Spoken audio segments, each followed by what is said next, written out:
In the hills of eastern Kentucky, where the land is rugged and the people tougher, a boy grew up who would one day run toward fire when others ran from it.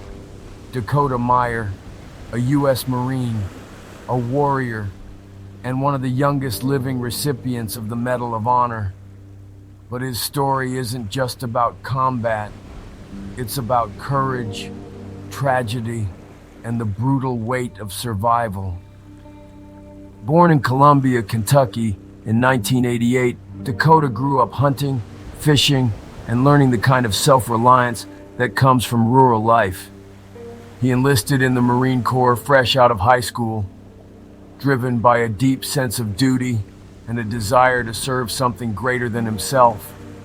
He was trained as a scout sniper and deployed to Iraq in 2007, then to Afghanistan in 2009. But nothing could prepare him for what would unfold in the mountains of Kunar province.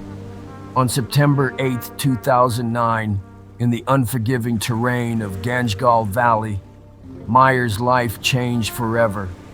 Embedded with a group of Afghan soldiers and fellow Marines, Dakota was on a routine mission that quickly spiraled into a nightmare.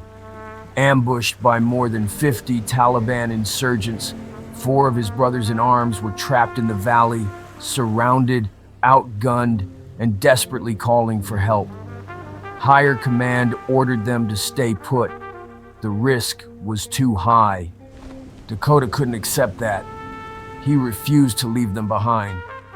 Disobeying orders with a fellow Marine manning the gun, Dakota climbed into a Humvee and drove straight into the kill zone. Not once, not twice, but 5 separate times. Bullets slammed into the vehicle. RPGs exploded around them. Each time he returned with wounded soldiers, Afghan allies, and the constant, grim hope of finding the 4 missing Americans.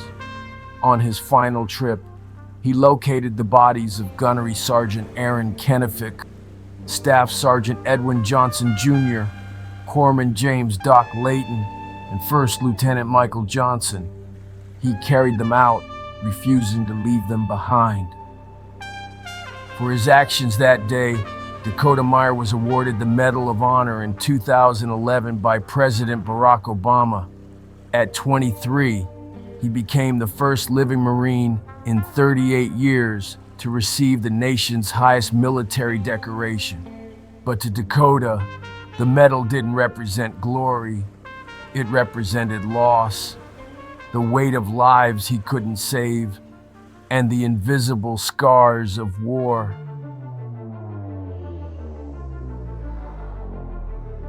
After returning home, Meyer's battle continued, this time against PTSD, survivor's guilt, and the numbing fog of alcohol.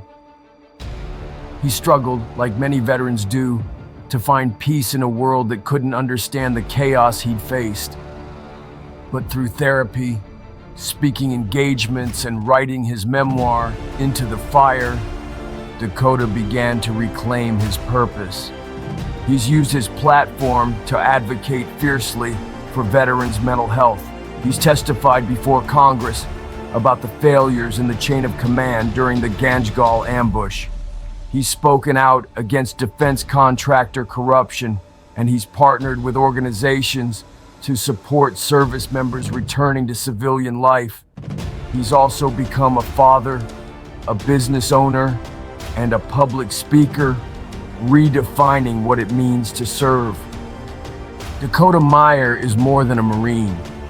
He is a reminder of what integrity looks like in its rawest form, of a man who defied orders not out of rebellion, but out of love, for his brothers, for the mission, for the principle that no one gets left behind.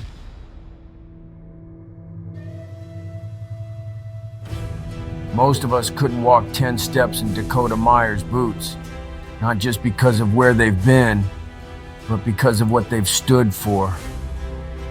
The mud, the blood, the weight of impossible decisions.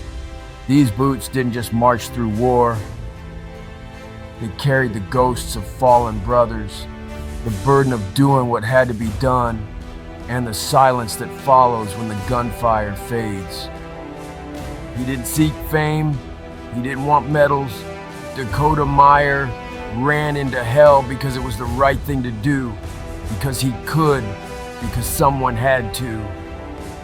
And that, more than any accolade, is why his name will never be forgotten.